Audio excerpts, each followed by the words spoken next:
Okay, for the second problem, first, the wide sense stationary process. The definition is that the mean of x is a constant, and the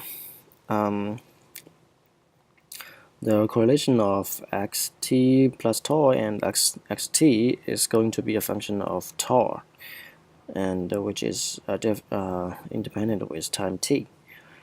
And the average power, which means that the mean of xt square is going to be r0. And for independent increment process, the definition is for t1 is smaller than t2, smaller than tn. Then the xt1 and xt2 minus xt1 blah blah into xtn minus xtn minus 1 are independent. Okay, and for Markov process, we have the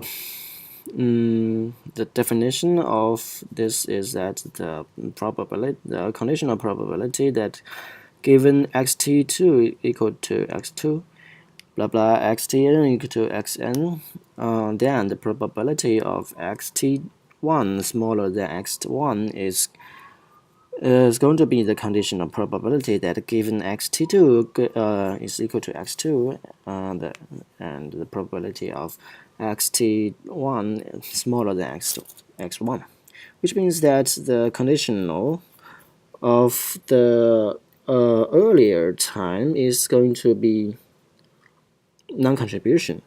The conditional distribution is only depend on the last state of this process.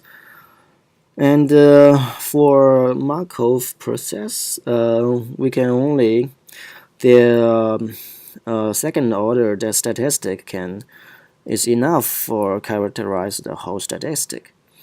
This is because the probability of xt1 smaller than x1 blah blah xtn smaller than xn, if we extend this by what's that Bayes rule, and followed by the definition of Markov process, we can find out that this definition can be expressed by all of the second order statistic of the process. And for strictly sensed stationary process, the definition is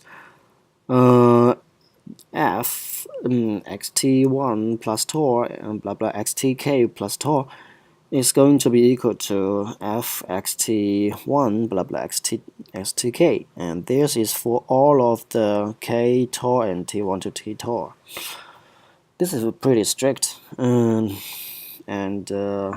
SSS it can infer WSS, but the opposite direction is not correct.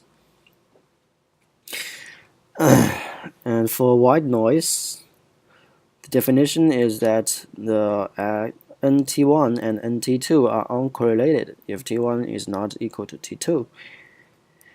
And probability and the property of white noise, one of them is that the correlation function T1 T2 is going to be equal to sigma square I